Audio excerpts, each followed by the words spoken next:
அஸ்ஸலாமு அலைக்கும். இன்றைக்கி நம்ம சிம்பிளான உள்ள ஒரு லஞ்ச் ரெசிபி தான் நம்ம பார்க்கலாம். அது என்னடான்னா கேரட் ரைஸ் தான். இதை கேரட் ரைஸ்ன்னு சொல்லுவாங்க, கேரட் புலாவுன்னு சொல்லுவாங்க. எப்படி நமக்கு தோணுதோ அப்படி அதோட நேம் வச்சுக்கலாம். ஒரு பாத்திரத்தில் எண்ணெய் ஊற்றிட்டு கடுகு உளுந்தம்பருப்பும் போட்டு தாளிச்சிட்டு கட் பண்ணி வச்சுருக்க வெங்காயம் கருவேப்பிலை அதையும் போட்டு நம்ம நல்லா வதக்குறோம். வதக்குனதுக்கப்புறம் நம்ம கேரட் துருவிடு தான் எடுத்துக்கணும். அப்போ இதுக்கு தேவையான நான் 2 பச்சை மிளகாய் நீல வாக்கெலாம் கட் பண்ணி போட்டிருக்கேன். ஏன் இப்படி போட்டிருக்கோம்னா குழந்தைங்க சாப்பிட மாட்டாங்க சின்ன சின்ன பீஸாக கட் பண்ணால். அப்போ நீல வாக்கில் கட் பண்ணால் நம்ம மிளகாவை மாற்றி தனியாக எடுத்து வச்சுட்டு லஞ்ச் பாக்ஸுக்கு வச்சிடலாம்ல, அதனால தான்.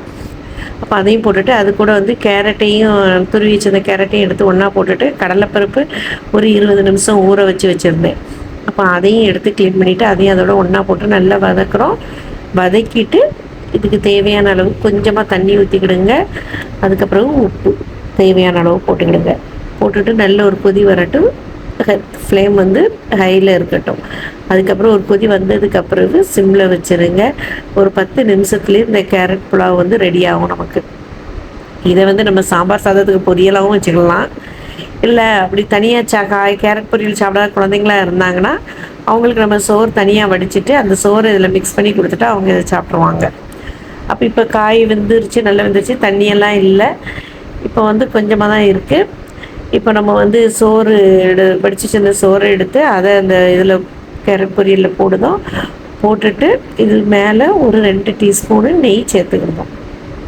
நெய் சேர்த்துட்டு நல்லா மிக்ஸ் பண்ணி அவங்களோட லஞ்ச் பாக்ஸுக்கு வச்சோம்னா அவங்க ஓப்பன் பண்ணும் போதுமே நல்ல மணமாகவும் இருக்கும், அவங்களுக்கு ஒரு கலர்ஃபுல்லாகவும் இருக்கும். இப்படி மாதிரி ஒரு ஆரஞ்சு கலர் மாதிரியும் இருக்கும். அப்போ அவங்க எடுத்து சாப்பிட்ருவாங்க. நான் இன்றைக்கி எங்கள் வீட்டில் இதுதான் இன்றைக்கி நான் பண்ணேன். கேரட் புலாவ் தான் இன்றைக்கி பண்ணி வச்சுருந்தேன்.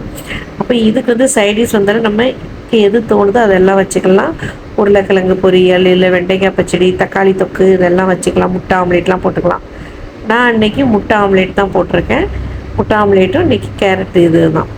நீங்களும் ஒரு தடவை ட்ரை பண்ணி பாருங்கள். இது மேலே ஒரு கெச்சப் இருந்ததுன்னா லஞ்ச் பாக்ஸ் மேலே கெச்சப் ஊற்றிக்கிடுங்க அந்த ரைஸ் மேலே.